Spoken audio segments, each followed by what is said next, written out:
তিনি বলেছেন যে হিজাব মুসলিমদের ড্রেস, কিন্তু নিকাব আসলে মুসলিমদের কোনো ড্রেস না। তার বক্তব্যটা এটা ছিল যে নিকাব মুসলিমদের কোনো ড্রেসই না। এখন হিজাব বলতে বা নিকাব বলতে আসলে উনি কী বোঝাতে চেয়েছেন, মানে উনি মূলত যেটা বোঝাতে চেয়েছেন সেটা হচ্ছে এরকম যে মুখমণ্ডল হচ্ছে ঢেকে রাখা।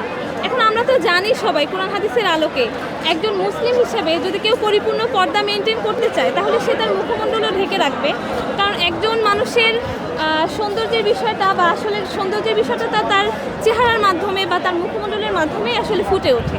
তাহলে কেউ একজন মুসলিম হিসেবে যদি পরিপূর্ণ পর্দা মেনে চলতে চায় এবং সেটা তার সংস্কৃতির বা ইসলামী সংস্কৃতিকে সে ধারণ করে যদি কেউ মনে করে যে না সে পরিপূর্ণভাবে পর্দা মেনটেন করবে, তাহলে এখানে তো আসলে বাধা দেওয়ার মতো মানে কারো কোনো কিছু থাকার কোনো বিষয় না। কিন্তু আমরা দেখছি যে আমাদের দেশে আমরা জানি যে বেশিরভাগ হচ্ছে মুসলিম অধ্যুষিত একটা দেশ। তো এই দেশে আমরা জানি যে এখানে হিন্দু, মুসলিম, বৌদ্ধ, খ্রিস্টান সব ধর্মের মানুষই আসলে বসবাস করে। আমরা সবাই চাই একটা সম্প্রীতির দেশ গড়ে উঠুক, এখানে সবাই মিলেমিশে বাস করবে এবং যার যার ধর্ম সে পালন করবে।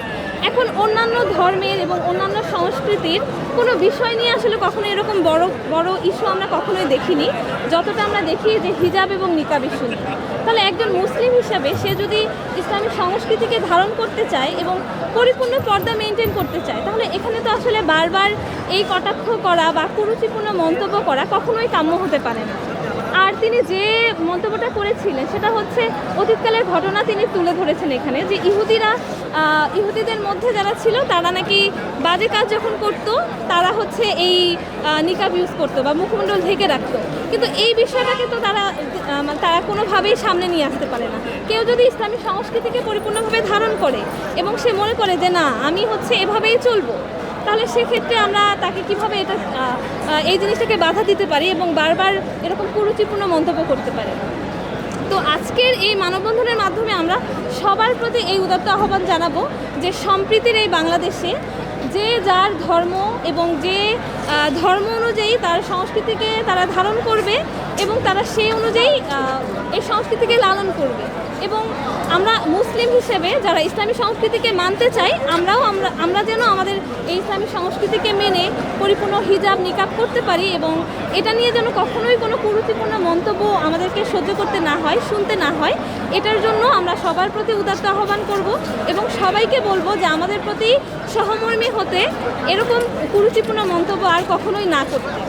আর এই বিষয়টা যেহেতু সামনে বারবার চলে আসতেছে, তো আমাদের মনে হয় যে এটা নিয়ে আসলে অনেক বেশি সচেতন হওয়া উচিত আমাদের সবাইকে। এবং রাষ্ট্রের পক্ষ থেকেও বিশেষ করে যারা নারী শিক্ষার্থীরা আছে এবং যারা নারীরা আছে যারা পরিপূর্ণ ইসলামী সংস্কৃতিকে ধারণ করতে চায় নিজের মধ্যে, তাদের জন্য যেন একটা সুষ্ঠু পরিবেশ নিশ্চিত করা হয়, সুষ্ঠু একটা সমাজ, সুষ্ঠু একটা দেশ গঠন করা হয়।